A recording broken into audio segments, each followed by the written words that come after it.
Hi there. So what I'd like to do is talk about the marketisation process introduced by Chubb Moe as part of the New Right approaches to education. Now, the New Right marketisation policy came in as part of Education Reform Act in 1988.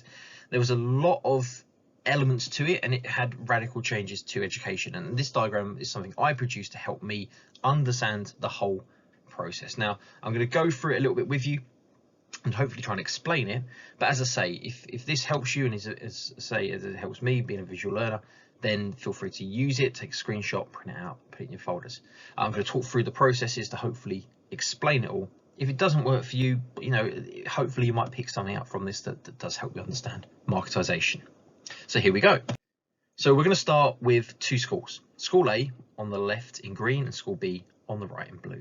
Now, both schools are fairly similar in the lead positions, so they're both around 12 and 13. They accommodate the same sort of rough catchment areas, so they sort of take about the same amount of the people in the local area. They're both good and they both receive similar levels of funding. Now, 1 year, strangely, School A gets slightly better results. Their improvement goes up and they move up the league table to position 11. School B doesn't really change, but because School A is now higher on the league tables, it becomes more desirable. And more people from the catchment area want to attend School A. Now, School A has an option here because lots of people have applied, but they can't take any more than they normally do. So what they do is they go through the applications and they would cherry pick the best students. And the best students tend to be statistically girls, the middle class, and students from Indian and Asian backgrounds. Statistically, they achieve the best results. So the school will select the best, on paper, the best students. Anyone they can't accept, they will reject, and they will go through this process called silt shifting, and they will send them probably to School B. Now, as a result of having slightly higher students and higher ability students, the year progresses, we get the results, and School A has moved up the league tables. Now, School B hasn't changed. Nothing's really changed there. They're just about coping. So because Schools A has moved up league tables, again, it becomes even more desirable to pay. Now, because they've got better results, they also gain extra funding. Now, with that extra funding, the school can make improvements. And one of the things they can do is they can add an additional block extra space to the school. Now they can accommodate even more students. School B doesn't have that option. It falls into disrepair. An abandoned car gets dumped on their field. They can't do anything about it.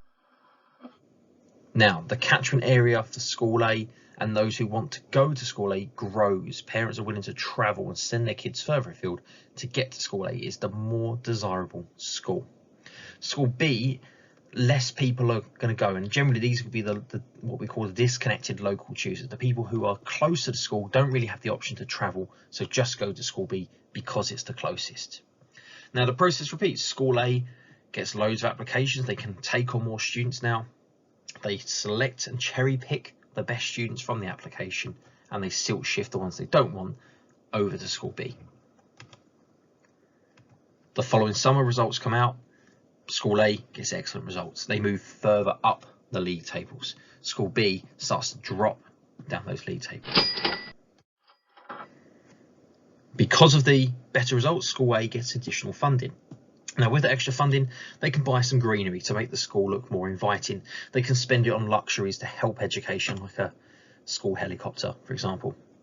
So this is all the things that School A can do, and this moves them further up the league tables. This makes them more desirable to parents who are maximising their parentocracy. School B catches fire. No one really can do anything about it. They just let it burn out. Half the school's gone. Now, as a result of this falling performance, School B loses more funding. It falls further into disrepair. The quality of teaching staff, teachers are leaving School B to move over to School A because it's a nicer place to work. And ultimately, we then see OFSTED arrive. OFSTED moves School A up the rankings and School B down the rankings. Now, because School A is now outstanding, it becomes a beacon school. This means that it becomes like a training school. It becomes an aspirational school. And because they're beacon school, they receive additional funding. And with all that extra money, they can just continue to improve the school and make it better and better and better. School B is still struggling. The fire's put out, but that old car's still there. Teachers are leaving. The students they're getting are ones who just live near and don't really care about education. And ultimately, the OFSTED ranking has brought them down, and they shut down. They get closed. They become what we call a sink school, being closed by the education board. Now, all those students in school B, where are they going to go? They can't go to school A because they're not going to be qualified enough. They're not going to meet the entry criteria. So they get shipped off to school C and D. Now, C and D are a bit like A and B where we began. Fairly similar schools on the rankings, the catchment area, the grading and the funding. But the cycle will repeat.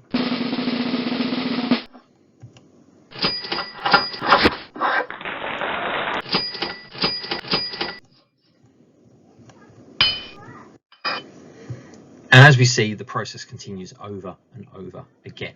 And what the idea being was that this would ultimately, with all schools succeeding and becoming better schools, schools that were underperforming being shut down. And in principle, it makes sense, and I suppose it is a good idea. But in reality, like a lot of things, it didn't work. It wasn't thought out.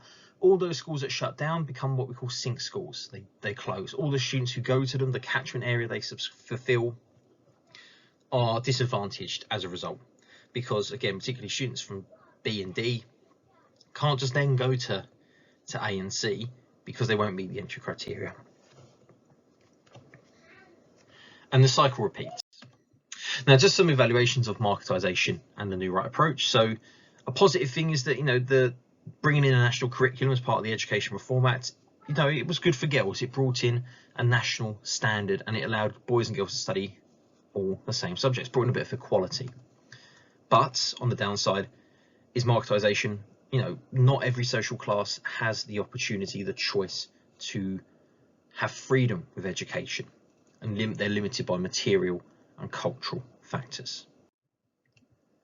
Other criticisms and benefits come from the idea that parents do have a choice. Parents do have more control where to send their children. But as I mentioned before, Gervitz studied 14 London schools. She spoke to teachers and parents, and what she found was that the parents who were middle class, who had more economic or material capital, had more cultural capital, were able to maximise and use their parentocracy. The parents who didn't have as much were more likely just to send their children to the local school and be the disconnected local choosers, or she saw semi-skilled choosers. They had high aspirations. They wanted their kids to go to the good schools, but they didn't have the material and cultural capital to make this happen. So here's, again, just my final summary diagram, the one I sort of started with. As I said, for me, I'm a visual learner. It helps me understand the processes, and for me, this is quite good for summarising the whole of the marketisation process. It might work for you, and if it does, feel free to print this off and put it in your folders or revision guides or whatever you need to do. However, if it doesn't work for you, don't feel you've got to use this, but hopefully talking through the process with you today, hopefully some of it has made a bit of sense. Anyway, thanks for watching. Obviously, take a look at my other videos. There's plenty of other revision materials and supportive materials on my channel. And again, thanks for watching. Take care.